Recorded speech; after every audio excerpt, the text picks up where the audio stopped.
Thank you, Roger. So I'm the Marine that almost beat Darrell Issa. It was the last congressional race called. It was the closest congressional race. It was 1,600 votes. We didn't get a campaign rolling, that is, money, name recognition, and people really believing you could beat a 16-year incumbent that's the wealthiest guy in Congress until after Labor Day. That's 68 days. That's hard to win, but we should have won. We should have won if we would have gotten a little bit more help in South Orange County. We should have won if we could have gotten a little bit more help from the DCCC, who didn't do much in Orange County either. And no disrespect, because I've lived in Orange County for a long time, we won San Diego County by 6.5%. That's a tail whooping in politics, folks. So I'm talking to the choir tonight. I've talked to a lot of choirs because I've been at this for over two and a half years now.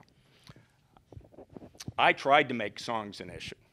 I tried to make global warming an issue. When I went to the Sierra Club, all I had to say was, hey, I've got all renewable energy position of the Department of Defense, and the Sierra Club knows exactly what I mean by that. I didn't have to come in and say I was an environmental attorney. Omar, that is not a shot at you. I've got another environmental attorney that's self-proclaimed. And you can't be an environmental attorney if you have connections with Exxon, clean coal, and fracking, period. You have to have positions. My position is this: the carbon fuel oligarchy is the enemy. You need to cut the subsidies.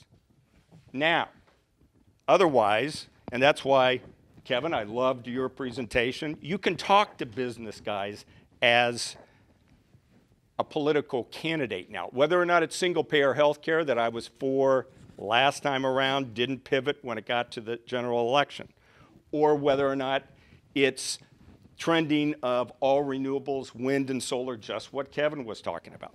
David Minn's right. We are going to have wars over energy and water.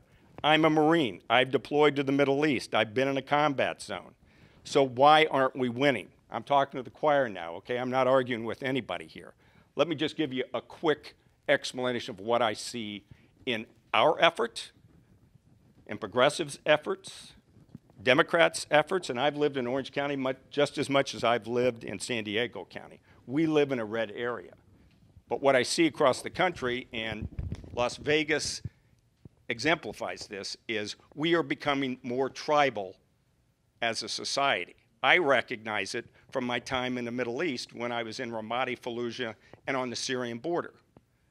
It's going to be exacerbated because what's going to happen with the weaponization of social media and artificial intelligence. We get the information the algorithms say we like. What I'm trying to explain to everybody this time around is all these people are doing the right thing. But we need to get away from just staying in our own loop. We need to talk to everybody. I can talk to rock rib Republicans who support me. Now, it might be because they're Marines and I'm a Marine. Well, that's the only reason why they're supporting me. But let me tell you. Let me tell you something about that. It's because we can't look at Iraq and Afghanistan and say that was the right thing to do.